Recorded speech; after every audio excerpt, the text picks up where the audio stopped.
awareness, big topic. What is it to be aware?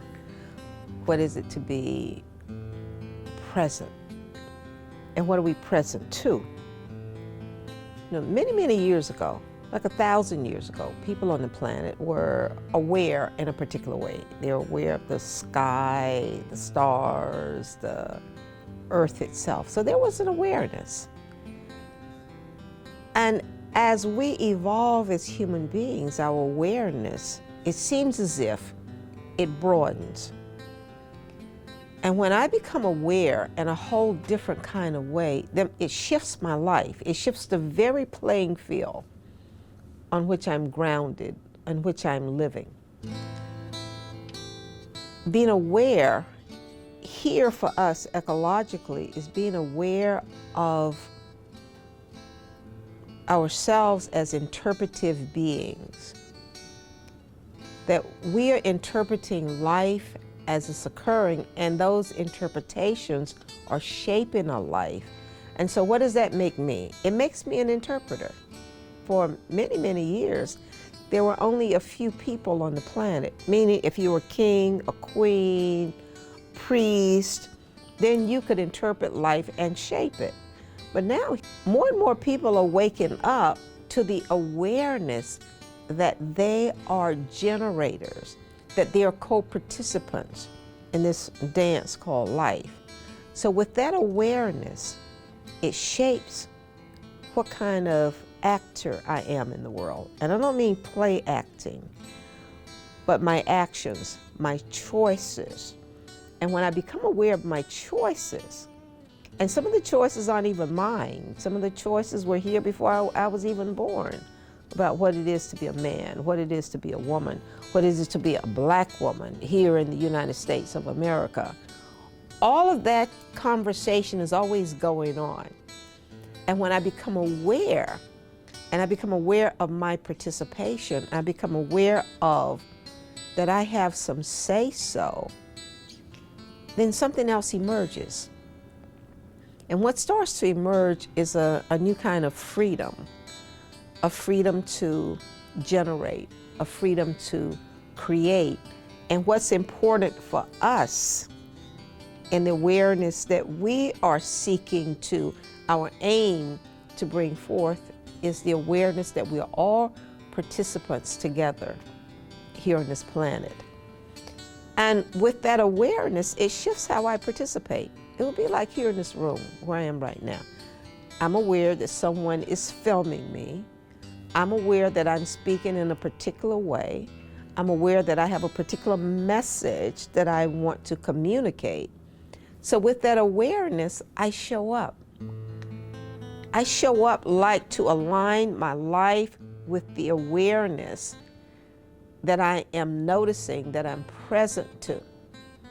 You know, I was talking to someone last week, and we were talking about what's happening politically and socially and financially on our planet right now. And so what's emerging is a new awareness of how we're shaping our realities. And that it's not just one person, it's not two people, but there's a cultural interpretation that's emerging of what it is to be human, what it is to care. You know, for so long, coming out of the industrial age, it was about industry. And the industrial age worked to get us here with our machines, our technology, and all of that. And now there's an awareness of, we're not machines. We're not robots. We're something else. In fact, we're the very stuff that this whole universe is made of. And with that awareness, why would I not take care of you? Why would I not want you to be extraordinary and excellent and magnificent? Why would I not want you to have food? Why would I not want you to have all the essential things that it takes to be a human being on this planet today? And why would I not give my life to helping you have what you need so that as partners in this partnership, we can make, as you know, a good friend of mine is always saying, we can have heaven here on earth right now, because it takes all of us to have that happen. And so awareness has to do with who am I? Not who am I like this isolated individual over here. And we needed that to get to where we are. But now there's another awareness called we're all in this together. And that with that awareness, I become a different kind of person.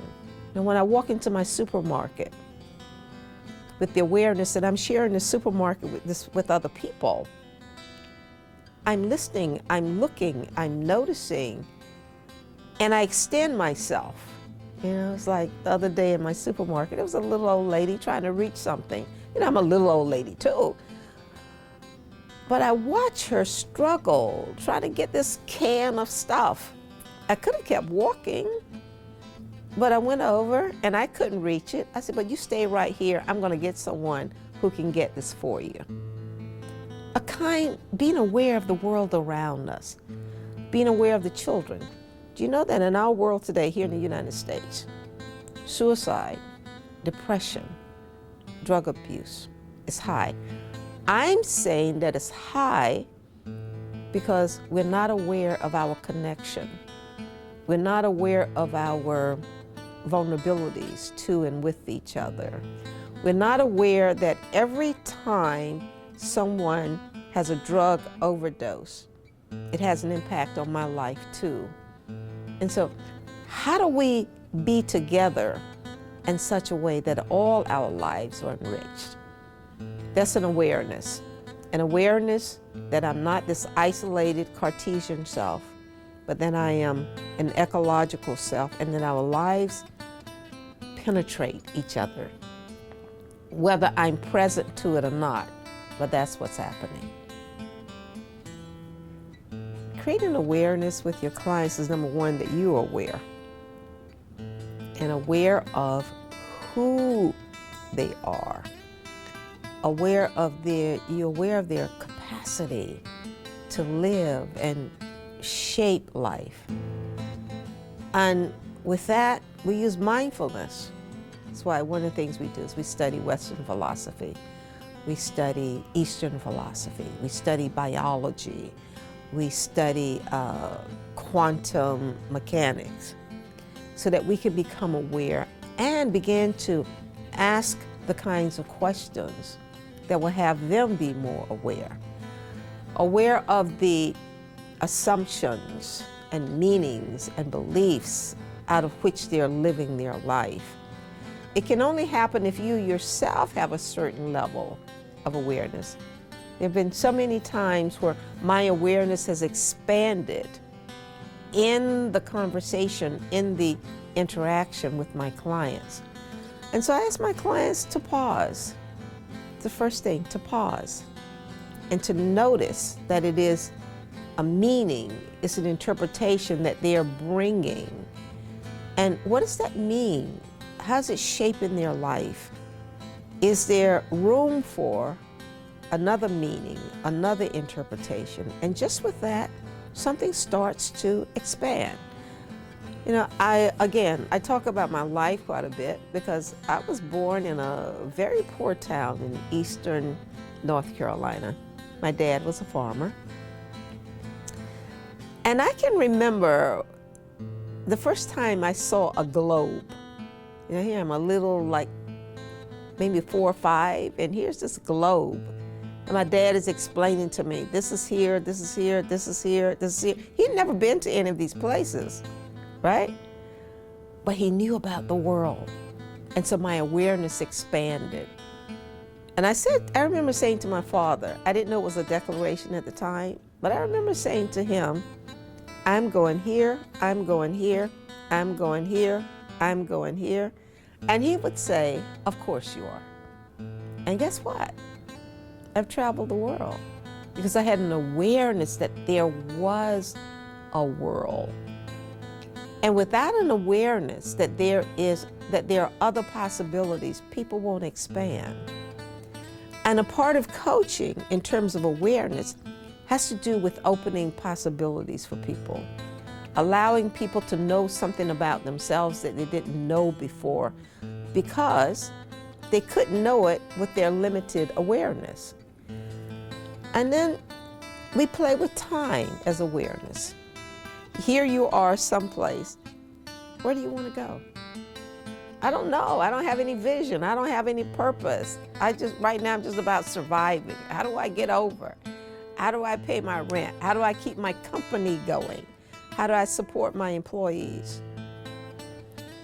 And what we do in awareness is have people expand their seeing, their listening, that there is something else. Sort of like, we quite often use this as it's not a metaphor, it's something that actually happened.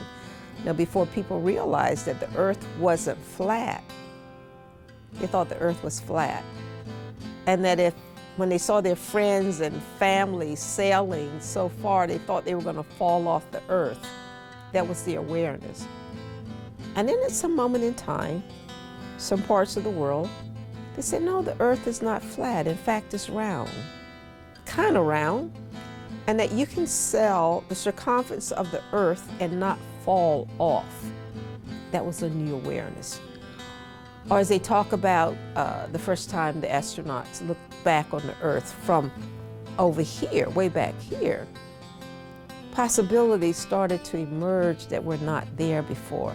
That had to do with awareness. And so how do we have that with our clients? Is by asking questions, by sharing, by having them become a different seer in the world or a different listener, and to expand their possibilities. And then the hard part, now that you say what's possible, what actions are you going to take to bring those possibilities into reality? With the awareness, with a commitment to actions, people began to invent a world that was not even imaginable before. What are you going to be when you grow up? Anybody ever ask you that? What are you going to be when you grow up? And everybody says something. But then we forget. We stop dreaming. We stop saying what's possible. And the world that we live in today is designed to have us not ask those questions anymore. To doubt ourselves, to doubt what's possible for us. And so coaching, in terms of awareness, is about asking this question. What's possible? Like really, what's possible? Now I just say, life is amazing. It really is becoming an empty space in which we get to express our commitment. And when our commitment is tied to a selfish, disconnected way of being, we can only hurt each other and this beautiful planet, our home that we share. And so our work is about expanding our awareness that there's something magnificent about us, about life. And in that magnificence, we began to create, we began to generate the institutions, the structures, the governments, the cities and the families that can thrive and really thrive in a way that's never happened on this planet before. And all of us are being called to action. And we're being called to care, to fundamentally care about each other and this planet that is our home. And I welcome you to come and participate with us. We don't have the answers, none of us do, but in our collective opening and learning, we can generate something that no one person can generate here on this planet.